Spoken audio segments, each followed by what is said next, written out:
Oke, baik. Terima kasih atas waktu dan kesempatan yang diberikan kepada saya.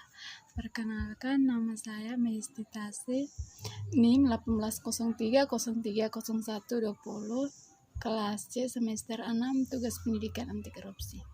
Di sini kami diminta untuk menganalisis mengenai akar dari korupsi di NTT. Yang kita tahu bahwa pada dasarnya korupsi merupakan suatu tindakan menyimpan yang dapat terjadi kapanpun dan dimanapun. Sepanjang insentif yang dihasilkan cukup besar, penyakit korupsi ini bisa terjadi di sektor publik maupun swasta. Bahkan di tingkat masyarakat, fenomena korupsi juga merupakan masalah besar yang dihadapi di negara-negara yang berkembang ekonominya pesat. Masalah korupsi tidak hanya dihadapi oleh negara yang sedang berkembang, namun juga di beberapa negara-negara sekalipun. Terdapat beberapa faktor yang menjadi penyebab korupsi yang diklasifikasi ke dalam 3 kategori besar, yaitu faktor ekonomi, politik, dan sosial budaya. Faktor ekonomi sering dianggap sebagai penyebab utama korupsi. Pembangunan ekonomi melalui pendidikan dan adanya kelas penciptaan kelas menengah ditemukan sebagai penentu terkuat untuk mengurangi korupsi di banyak studi. Dalam faktor politik menjelaskan korupsi, misalnya demokrasi, keefektifan pemerintah dan desentralisasi. Korupsi dapat terjadi karena kualitas pemerintah yang dimana kualitas lembaga pemerintahnya mempengaruhi investasi dan pertumbuhan sebagai variabel ekonomi politik lain. Tingginya tingkat korupsi di suatu negara juga dapat menimbulkan hiccups ekonomi yang dapat menghambat pertumbuhan ekonomi melalui hambatan yang terjadi pada investasi.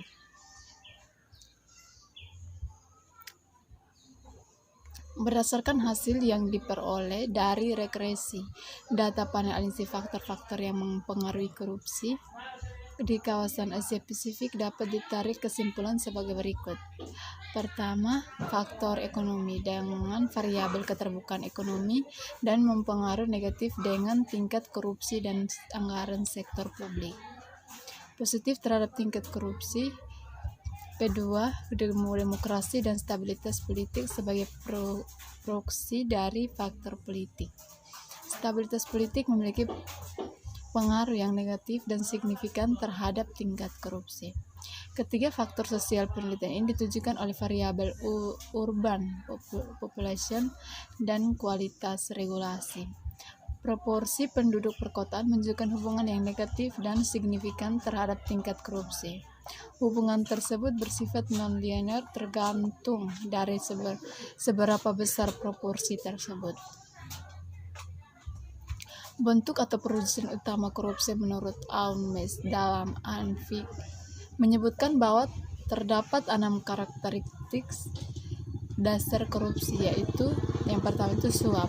Suap yaitu pembayaran dalam bentuk uang atau barang yang diberikan atau diambil dalam hubungan korupsi. Suap merupakan jumlah yang tetap, presentasi dari sebuah kontrak atau bantuan dalam bentuk uang apapun. Biasanya dibayarkan kepada pejabat negara yang membuat perjanjian atas nama negara atau mendistribusikan keuntungan kepada perusahaan atau perorangan dan perusahaan.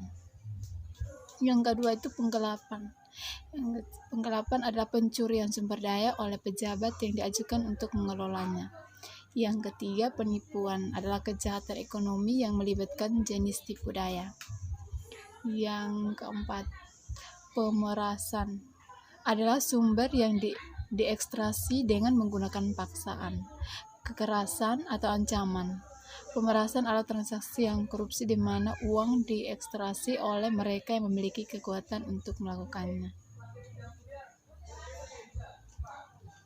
Yang kelima, favoritisme adalah kecenderungan diri dari pejabat negara atau politisi yang memiliki akses sumber daya negara dan kekuasaan untuk memutuskan pendistribusian sumber daya tersebut. Favoritisme juga memberikan perlakuan istimewa kepada kelompok tertentu.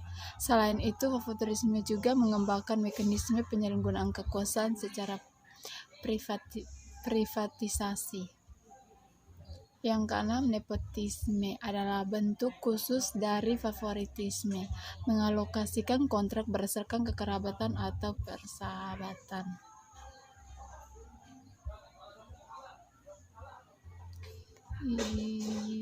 Faktor yang lain yang kita ketahui bahwa faktor lain yang menyebabkan korupsi yaitu faktor internal.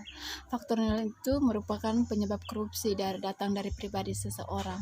Hal ini biasanya ditandai dengan adanya sifat manusia yang dibagi menjadi dua aspek, yaitu berdasarkan aspek perilaku individu itu ada sifat tamat atau rakus, yang kedua moral yang kurang kuat, yang ketiga gaya hidup konsumtif. Yang sifat tamak atau rakus itu merupakan sifat manusia yang merasa selalu kurang dengan apa yang telah dimilikinya, atau bisa juga disebut dengan rasa kurang bersyukur.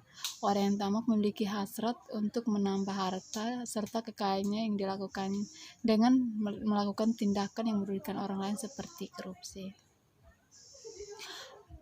Sedangkan moral yang kurang kuat itu orang yang tidak memiliki moral kuat tentunya akan mudah tergoda melakukan perbuatan korupsi. Salah satu penyebab korupsi ini merupakan tonggak bagi ketahanan diri seseorang dalam kehidupannya. Bila seseorang memang sudah tidak memiliki moral yang kuat atau kurang konsisten, bisa menyebabkan mudahnya pengaruh dari luar masuk ke dalam dirinya. Yang gaya hidup konsumtif tentunya menjadi salah satu penyebab korupsi yang disebabkan oleh faktor eksternal. Bila seseorang yang memiliki gaya hidup konsumtif dan pendapatan lebih kecil dari konsumsi tersebut, maka hal ini akan menjadi penyebab korupsi. Tentunya hal ini sangat erat kaitannya dengan pendapatan seseorang. Jadi A, berdasarkan aspek perilaku individu. Yang B, berdasarkan aspek sosial. Berdasarkan aspek sosial bisa menyebabkan seseorang melakukan tindak korupsi. Hal ini bisa terjadi karena dorongan atau dukungan dari keluarga. Yang kedua, faktor eksternal. Tadi pertama faktor internal, yang kedua itu faktor eksternal. Faktor itu penyebab korupsi lebih condong terhadap pengaruh dari luar, diantaranya bisa kamu lihat dari beberapa aspek. Yang pertama, aspek sikap masyarakat terhadap korupsi. Penyebab korupsi dalam aspek ini adalah ketika nilai-nilai dalam masyarakat kondusif untuk terjadinya korupsi. Yang kedua, aspek ekonomi. Aspek ekonomi hampir mirip dengan perilaku konsumtif pada faktor internal. Bedanya di sini lebih ditekankan kepada pendapatan seseorang, bukan kepada sifat konsumtifnya. Dengan pendapatan yang tidak mencukupi bisa menjadi penyebab korupsi yang dilakukan seseorang. Yang ketiga, aspek politik. Pada aspek politik, korupsi bisa terjadi karena kepentingan politik serta meraih dan mempertahankan kekuasaan. Berikut aspek organisasi. Dalam aspek organisasi, penyebab korupsi bisa terjadi karena beberapa hal, seperti yang kurang adanya keteladanan kepemimpinan. Oke, baik, sekian dari hasil penjelasan saya mengenai akar korupsi di NTT. Sekian dan terima kasih.